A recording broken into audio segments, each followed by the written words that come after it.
External Affairs Minister Dr. S Jaishankar was in Islamabad today for the SCO summit, the Shanghai Cooperation Organization.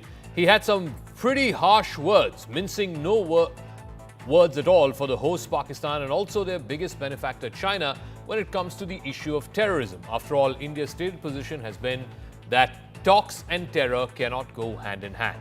Speaking from Pakistani soil, the External Affairs Minister made it clear that combating terrorism and separatism is crucial. He also said that countries of the SCO need to be firm about countering terror. After all, it is one of the stated objectives that is mentioned in the very charter of the SCO.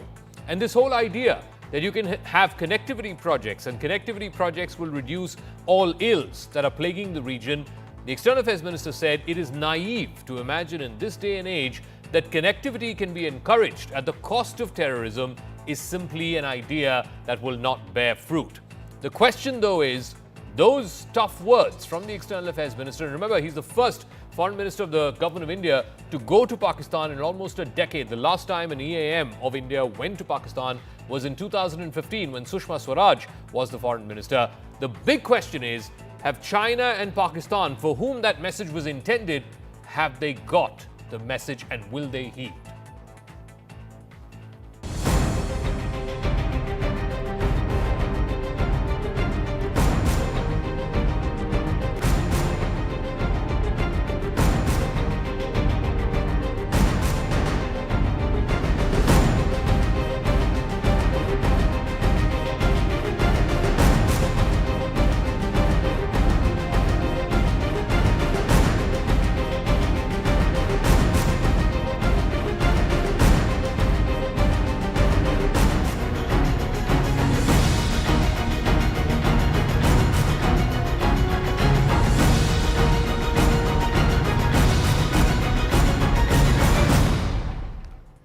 All right, so talks and terror don't go hand in hand, and the External Affairs Minister mincing no words. Combating terror, separatism and extremism is crucial. Need to be firm and uncompromising in combating the three evils of separatism, extremism and terrorism. Let me now go across to our panelists who are joining us. Sanju Verma, National Spokesperson of the BJP, will be joining us. Mohan Kumar Mangalam is spokesperson of the Congress. Rajiv Dogra, former diplomat, is joining us. Mona Alam, Pakistani journalist, will also be joining us from Islamabad. Mohan Kumar Mangalam, you have to give credit where credit is due. The foreign minister from Pakistani soil in front of the Pakistani host saying that combating terrorism, separatism and extremism is crucial, need to be firm and uncompromising in the stated ideals of the SCO. It's part of the SCO charter to combat terrorism, separatism and extremism, and that the idea that connectivity projects will encourage or at least douse to a great extent terrorism, that is not a great idea. It's a naive idea is what the foreign minister has said. At least let's concede that he has made the right noises despite going to Pakistan and being there as part of a multilateral summit, a multilateral meeting. He has read out the riot act to both Pakistan and perhaps even to its benefactors, China. I agree with you, Zaka. And I don't think this is the first time a foreign minister of India has made such comments at a forum overseas, any multilateral forum, what have you. I will say that, the dialogue with Pakistan to me seems to have hit a bit of an impasse. And this isn't new, right? We've had dialogue in phases. If you go back 2 decades also, 04 to 07, then the Kabul bombing happens, then Mumbai happens, we stop. Even when Mr. Modi came to power in 14, he started with overtures to Nawaz Sharif, went to his granddaughter's wedding, which also happened to his birthday, then 16 Uri, Pathankot, stopped. So every time India has, and every Indian Prime Minister, I'll say this in a bipartisan manner, right from Vajpayee ji to go back, has tried to extend a hand of friendship, it has always been slapped away by the Pakistanis in, through terror attacks, through attacks in Kashmir, through cross-border terrorism. So we've hit an impasse of sorts, and I think there's a bit of fatigue in the dialogue. I see Mr. Jaishankar's visit more in the frame of what the SCO has started to mean to us, because the Prime Minister didn't visit or didn't make it to the Astana SCO summit, which was more the heads of the state summit. This really wasn't, so it doesn't really, it's not material to me that he didn't go despite the Pakistanis inviting him. I think our relationship with the Pakistanis has hit a point where the dialogue isn't really going in any direction. It is them dealing with their own issues, us dealing with our own issues. But going to the SCO at this point does signify something interesting. I think, especially given where we're headed with the problems we're having with Canada, it Okay. sort of reaffirms maybe India's place in being non-aligned or multi-aligned, if you will, in the world. Okay, it's an interesting thought that you've ended with. Given our tensions with Canada, it sort of shows up the mirror on India's place in a multi-aligned world. Sanju Verma, please respond to that. And also the fundamental contention for the last 10 years, an external affairs minister has not gone to Pakistan because of the stated government of India position, which is that terror and talks cannot go hand in hand. So what has changed for Dr. Jaishankar to go to Pakistan? Okay, Zaka, first and foremost, let me borrow your phrase. I think the Modi government has never hesitated to read out the Riot Act to Pakistan. And this has happened on umpteen occasions, and rightfully so. Let me take some of the charges made by the Congress spokesperson. If you look at the Modi government's foreign policy, I'm not going to get into the fact that, Modi is the first prime minister to visit Poland in 45 years, or he's dehyphenated Israel and Palestine policy and became the first prime minister to visit Israel in 2017 and then Ramallah in 2018. Those are things which are out there in the public domain. But what your audience needs to know is that our foreign policy, and this has been reinforced by Mr. Jaishankar and Prime Minister Modi no less, it's based on Samman, respect, Samvad, dialogue, Sahyog, cooperation, Shanti, peace, and Samruddhi, prosperity.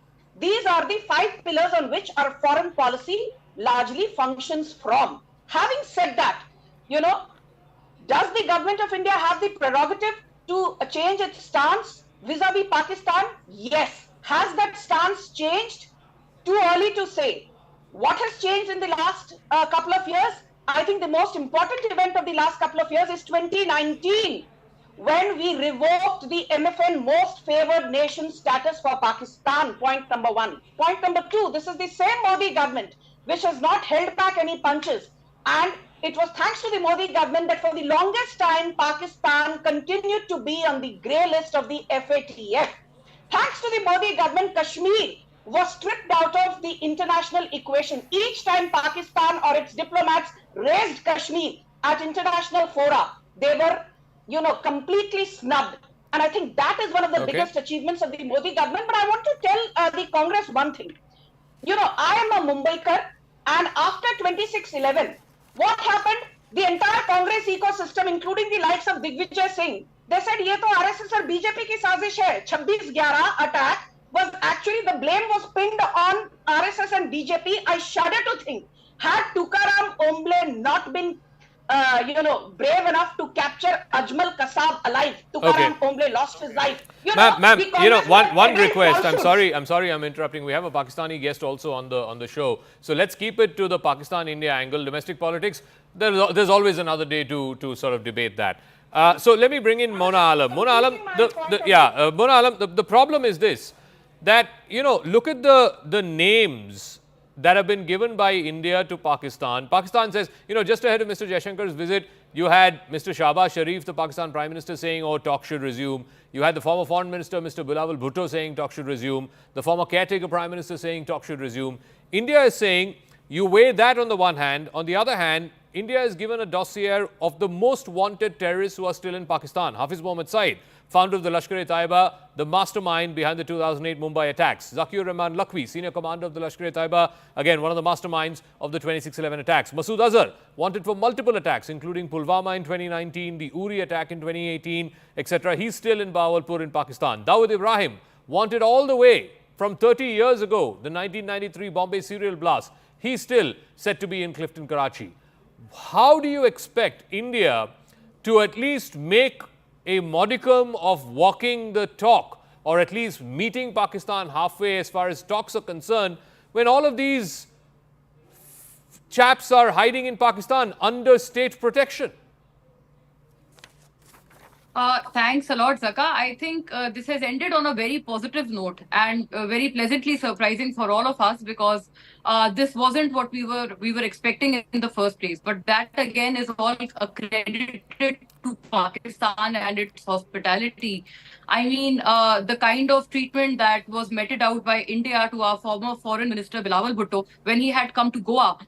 for a similar multilateral summit. That was shameful to say the least. And yet, Pakistan did not reciprocate in the same manner. I thought it was very sporting of Pakistan. But ma'am, we and as don't well want as your the Prime hospitality. Minister. We want Even your Shehbaz action Sharif, against did terror groups. not reciprocate Thank you in for the your same manner. hospitality.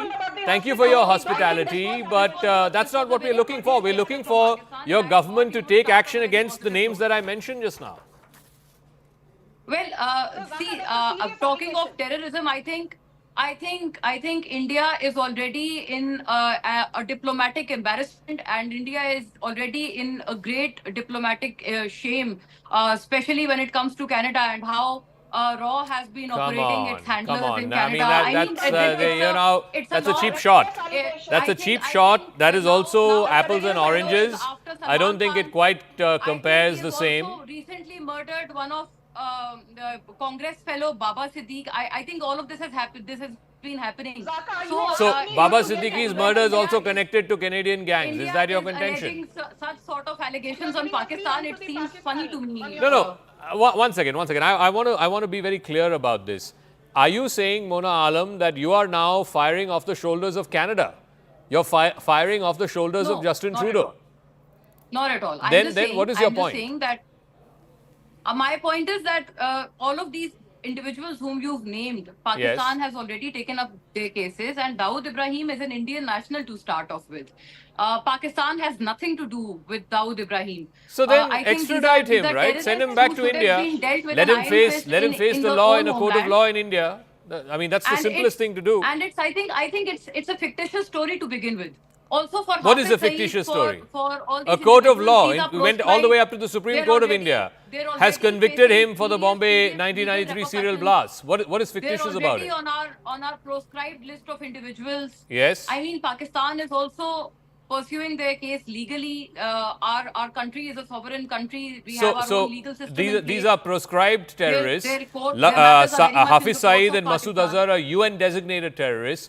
But the government of Pakistan can't find out where they are. No, of course, the government of Pakistan knows really well where they are.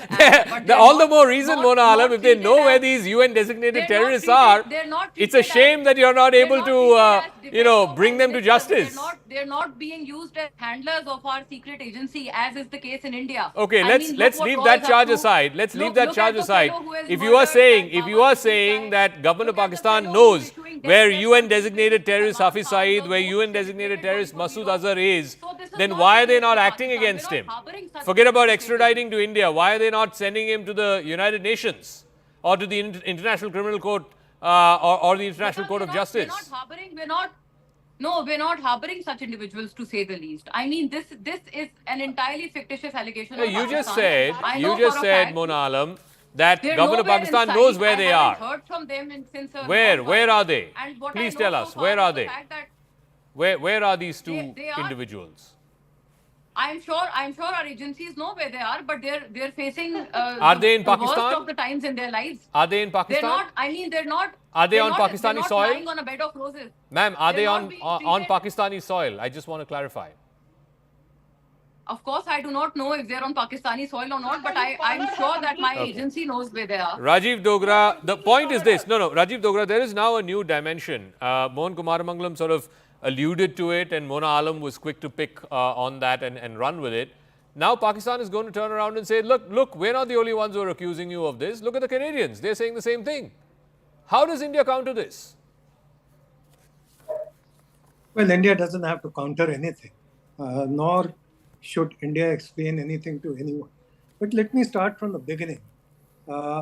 Why External Affairs Minister went to Pakistan, and why did he make the statement about terrorism, and why did he conduct himself in the way he did? As I can understand it, the history of Indo-Pakistan relationship is such that suddenly you have highs and then you come to deep lows. It has happened when Mr. Vajpayee went to Lahore. It has happened when Mr. Modi invited some of the SAARC country prime ministers to his inauguration in 2014 and then went to Lahore.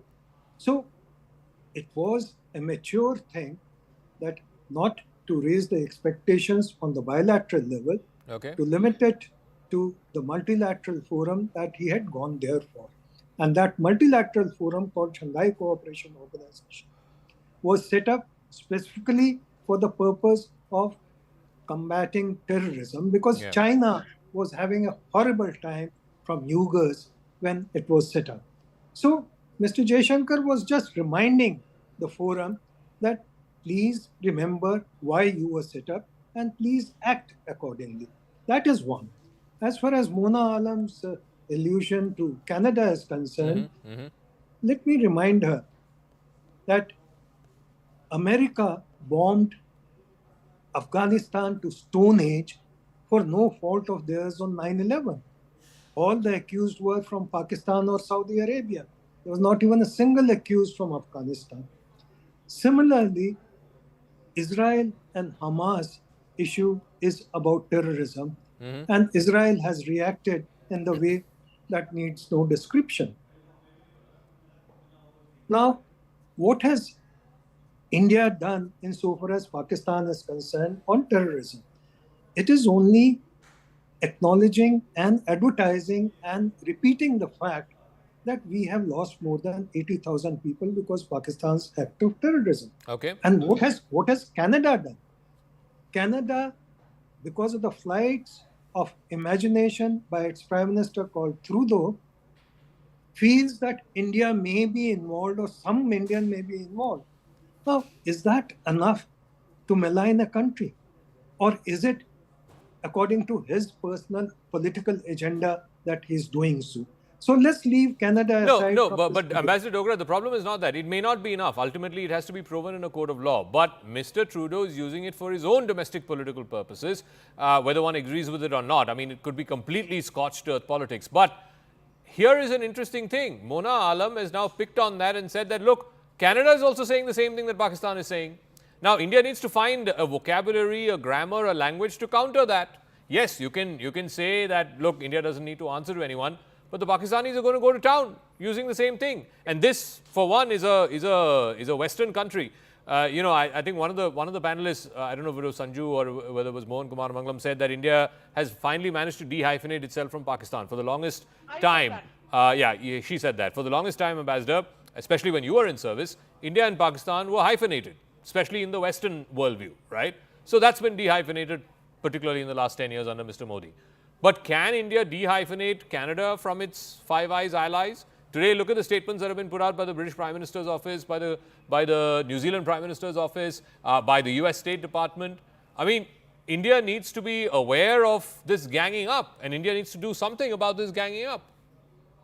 Well, India would certainly do something about this ganging up, just as it had reacted in a very, very strong fashion when Canada decided unreasonably to expel 5 of our diplomats headed by the High Commissioner. So it's not as if India is going to sit back silently. Okay. India has waited patiently for a long time. It does not matter whether Five Eyes headed by America are launching a propaganda campaign against India, or Pakistan represented by Mona in this case, who's normally very nice. But the fact is that there is hardly any evidence. And India has enough evidence to support its claim that it is Pakistan's ISI which is driving through those agendas. So let me ask Sanju Verma. Let me ask Sanju Verma this. Let me complete. Otherwise, Trudeau should have put Pakistan in the dock for the murder of a human rights activist, Pakistani-Canadian activist in Canada about a couple of years back. Why is he silent on such things? No, in fact, Trudeau's own intelligence director, the head of the CSIS, a lady named Vanessa Lloyd, who was testifying before the Canadian Foreign Interference Commission, and we'll get to that in just a few minutes, but I just want to read out the quote, Sanju Verma, and this is what Vanessa Lloyd has said, that Pakistan's engagement is consistently aimed at reducing India's influence. The influence of Pakistan is directly related to its support of Khalistani extremism. So you have 3 different players, 3 different actors. You have the Canadian government, you have the Pakistani ISI and its benefactors, and you have the Khalistanis. All 3 of them ganging up against the government of India. The question is, what are we doing about it? Zaka, let me first make one thing very clear.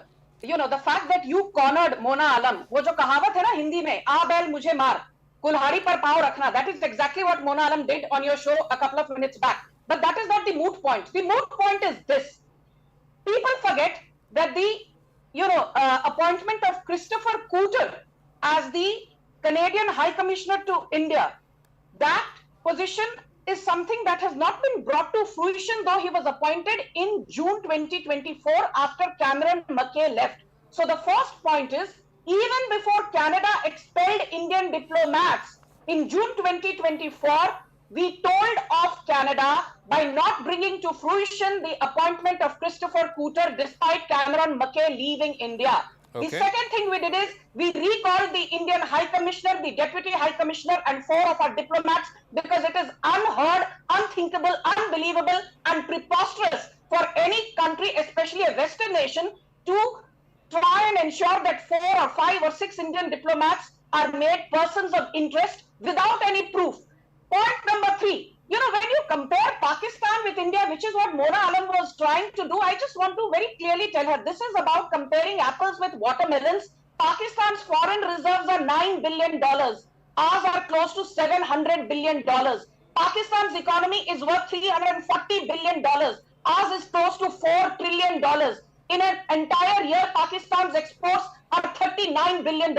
We export more than that in a single month. So, इसलिए Mona Alam, पहली बात तो Pakistan is an international embarrassment and goes to the IMF with a begging bowl every 3 months. So Okay. please don't sit here and lecture the Modi government or the BJP. But my last point is this: for the Congress to sit here and wax eloquent about how Canada is taking pot shots at us, I want to ask the Congress and Mona Alam, what do you think about the fact that Osama bin Laden was taken out by the United States Yeah. on Pakistani soil? Yeah. At that time, you were applauding the United States. I'm not saying that the Modi government has anything to do with Hardeep Singh Nijjar, but why are you trying to be so hypocritical? So, If you are Mona hypocritical- Alam, Pakistan should be the Yeah, last hold on, people on Jaka, earth. No, I one need to second, comment. Mohan, I'm coming to you. Just give me 2 minutes. No, I've heard her ramble long enough. No, I want to go to Mona Alam before I come to you. Bipartisan about this. Okay, let's be bipartisan about this. Okay, go ahead. Okay, what do you have to say? No, so let me make it clear why I mentioned Canada. Because we have a conflict ongoing with them. Whether it has merit or not is completely a different matter. If you ask me, his allegations have no merit. Because Okay. if he did, he would have filed a suit by now, just like the US has. And the US has actually summoned our NSA, Ajit Doval, in a court hearing. They've actually filed a suit. Canada, it seems to me, is just throwing allegations with no real proof. So I have absolutely, I'm not giving any merit to Trudeau's allegations when I say that. What I do say, however, is Okay. when the Prime Minister did not attend the SCO Heads Summit in July, for Mr. Jaishankar to go to the SCO is maybe a way of reinforcing to the Five Eyes and everybody else in the West that we are this is part of our multilateral strategy. India as always does not sit in one or the other pole. We do have our problems with the SCO, which is meriting, which would merit a discussion if we would actually stick to the facts versus just taking pot shots at each other, as Sanju seems to like to do. I never said that Canada's allegations have merit. Let me just make it clear. Or am joining cause with what Mona Alam is saying. Okay, so let me ask Mona Alam, since you brought up the whole Canada question, here's again, I'm going to repeat, sorry I'm repeating this, Vanessa Lloyd, the head of intelligence, CSIS director in Canada, saying Pakistan's engagement is consistently aimed at reducing India's influence. The influence of Pakistan is directly related to the support of Khalistani extremism. So Mona Alam, all these allegations that you make about Khalistan and India, going after Khalistani elements, India has every right to go after anybody who actively asks for the dismemberment or the secession from sovereign Indian territory. I mean, why is the Pakistan army going after the TTP? Why is the Pakistan army going after the Baloch Liberation Army? Because those folks want a separate nation. If that is kosher, then absolutely the Indian government should be going after anybody who says a part of Punjab needs to be dismembered and Khalistan needs to be made. And by the way, I'm not even taking into account this whole idea that, the great Sikh empire from the 17th and 18th century, the capital of the Sikh empire was Lahore. It was not Amritsar. So if anybody should be advocating for Khalistan, they should be asking for a part of Pakistan also. Well, just a bit there because, it doesn't give India the license to carry out assassinations on another foreign country's soil. No matter come what may, I mean, 166 people died in Mumbai. Objection to this TTP 13 policemen died in the parliament attack in 2001. What is the 40 reason to CRPF go jawans for died in you're going 2019 to blast Pulwama all attack. kinds of international What are you laws? talking about not No killing foreign people country on does foreign that. soil? You guys are the See, I tell you masters what, of killing people on foreign soil. audacity. You guys have taken PhD in Fair it. enough. So you Monaji. need to repatriate the guy. You need to bring him back to India. You need to persecute him, execute him, do whatever. But you cannot don't carry need to tell out us an what we need to extrajudicial do. assassination Mind your own on a business. foreign soil. Do you Mind know, your own Monaji, business. do you This know is how against many, every do you kind know, of diplomatic norms. This is Monaji, one against second, every kind of Monaji, international do you standard. know how I'm many sure the extradition ambassador will requests bear with me are on this. pending from This India doesn't before give the you the government of license to Canada? carry out Sun लीजिए, बात assassination. सुन लीजिए, एक minute के लिए सुन लीजिए, please. Do you know how many extradition requests are pending before the government of Canada sent by the government of India in the That's last fair, 20 but it years? still doesn't- In the it last still 20 doesn't- years, this is a the kind of- number this is a is kind of, 26. 26 individuals, their extradition requests, their letters rogatory are pending before the Canadian government from 2003. Fair And you enough, know, Zaka, but and I you think know, you're- and you know how many have been extradited? And when was the last time the Canadian government extradited I'm somebody sure to they India? shouldn't do that. It was in Yes, I'm sure they 2007. shouldn't do that. It was in 2007, a good 17 years ago. So may I just remind shouldn't do our that. viewers and you about They that must fact? they must entertain everything legally, and if there are Mm-hmm. such serious concerns, but I think, Zaka, you're putting your government in a very serious spot, in a very tight spot. How so? When you in How so? when you in some kind of subvert words are trying to justify this kind of assassination taking place on Canadian soil. One second. Let's be I very mean- clear. I do not belong to the CIA or to RAW or to any other Yes, intelligence fair agency. enough. I'm a I know you're journalist. Okay, I believe in the you're a rule of law. journalist. I You're don't an think anchor. people should be Yes, assassinating anybody, I'm whether just on saying own that soil or going foreign by soil. That's a different matter. diplomatic norms, I'm Point sure is this. ambassador Point will is this. agree. That Mona Alam, for you to be waxing eloquent about not killing people on foreign soil, I mean, come on, that's like the pot calling the kettle black. Are we Look, calling the pot black? if there is an assassination, if there is a killing done by Pakistan on some foreign soil, I would never. If be there saying, is "Okay, a they've done a great job." 13 Delhi policemen died in 2001 who parliament in the world attack. would endorse 166 such people died in assassination? 2008 Mumbai attack. 1993 40 Mumbai CRPF bomb blast. jawans died in 2019 Have you Pulwama forgotten attack. Pulwama? All carried out by Have you Pakistan. forgotten All carried The out only by way to go about Pakistan. this- Have you Look, the forgotten only way to go Pathankot, about this Uri, is Pulwama, legally, Zaka. We cannot 26/11. we cannot go beyond our diplomatic mandate. We cannot go beyond our international mandate. Killing people is something already going extrajudicial. beyond diplomatic mandate, is- Mona ji. Killing people is already See, going Zaka, beyond diplomatic I want mandate. to make a point here. Because Anyway. Sanju ji has spoken about Pakistan's Zaka, economic plight, and she has also. Zaka, let I me got to India's move on. economic I want to go to the Canada angle. I want to thank our guest, but Rajiv ji will continue with us.